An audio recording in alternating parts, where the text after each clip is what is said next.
एक शाम माहिरा मेहता अपने बंगलो के पूल साइड पर दोस्तों के साथ पार्टी कर रही थी। माहिरा बाकी लोगों से काफी समझदार और होशियार थी। उससे कम उम्र में ही मेहनत करके अपना एक ज्वेलरी ब्रांड बनाया था और उसे बहुत कामयाबी से चला रही थी। बचपन से ही माहिरा ने एक बहुत साधारण सिंपल जिंदगी जी थी, क्योंकि उसके पापा को हमेशा डर रहता था कि उनके बिजनेस राइवल्स माहिरा को कोई नुकसान ना पहुंचा दें। इसलिए उसकी लाइफस्टाइल को हमेशा दुनिया से छुपा कर रखा गया था। पार्टी के बीच माहिरा ने देखा कि मोहन बाबा उसकी तरफ आ रहे हैं। मोहन बाबा वही थे जिन्होंने माहिरा को उसके पेरेंट्स के डिवोर्स के बाद संभाला था। उन्हें इतनी टेंशन में देखकर माहिरा समझ गई कि कुछ बहुत बुरा हुआ है। उसने मोहन बाबा को इतना परेशान सिर्फ एक बार पहले देखा था, जब उसके मम्मी पापा का डिवोर्स हुआ था। उसके बाद से उन्होंने हमेशा मोहन बाबा को मुस्कुराते हुए ही देखा था। माहिरा तुरंत उनके पास गई और उन्हें पकड़कर पूछा, क्या हुआ मोहन बाबा, आप इतने परेशान क्यों दिख रहे हैं? मोहन बाबा ने रोते हुए बताया कि उसके पापा राजीव मेहता को ऑफिस से सीधा हॉस्पिटल ले जाया गया है। राजीव मेहता एक बहुत बड़े बिजनेसमैन थे।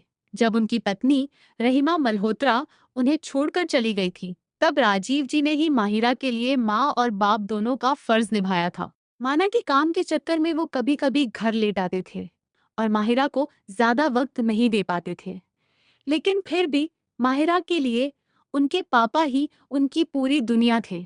उनके सिवा उसका इस दुनिया में और कोई नहीं था। अपने पापा की तबीयत के बारे में सुनते ही माहिरा बिना वक्त गंवाए हॉस्पिटल की तरफ भागी।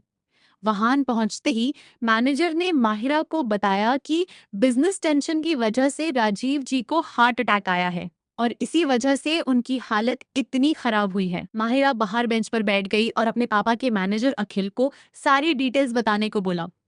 अखिल ने घबराते हुए बताया कि उनके कॉम्पिटिटर्स ने उन्हें धोखे से एक बहुत बड़े फ्रॉड केस में फंसा दिया है। इस वजह से उनकी कंपनी बैंकरप्ट होने की कगार पर है और उनके खिलाफ बहुत ही गंभीर सिवियर चार्जेस लगाए गए हैं। अगर वक्त रहते कोई सबूत एविडेंस नहीं मिला तो कंपनी बंद करनी पड़ेगी। ये सुनकर माहिरा शॉक्ड रह गई। उसे पता था कि उसके पापा बहुत सोच समझकर बिजनेस करते थे, क्योंकि वो दुश्मनों की चालों से वाकिफ थे। तभी अखिल ने एक चौंकने वाली बात बताई। जो डॉक्यूमेंट्स हमने देखे थे और जो आप कोर्ट में दिखाए जा रहे हैं वो बिल्कुल अलग हैं। डॉक्यूमेंट्स चेंज किए गए हैं। माहिरा तुरंत समझ गई कि ये किसी बाहर वाले का काम नहीं हो सकता। उसने ठंडे दिमाग से कहा, इसका मतलब कंपनी का ही कोई आदमी इसमें शामिल है, जिसे पापा के हर मूव की खबर थी। अखिल अंकल, पहले आप उस गद्दार इंसाइडर का पता लगाइए और मुझे उस राइवल कंपनी की सारी इंफॉर्मेशन चाहिए। एंड कोर्ट इसी बीच डॉक्टर बाहर आए और बताया कि राजीव जी की जान तो बच गई है, लेकिन उन्हें पैरालिसिस अटैक हुआ है। इस वजह से उनकी बॉडी रिस्पॉन्ड नहीं कर रही है और वो अब चल नहीं पाएंगे। डॉक्टर ने सख्त इन्हें आप कोई भी स्ट्रेस मत देना, वरना अगली बार ये जानलेवा हो सकता माहिरा है। ने कांपते हुए पूछा कि क्या वो उनसे मिल सकती है। डॉक्टर ने कहा कि उन्हें रूम में शिफ्ट करने के बाद वो मिल सकती है।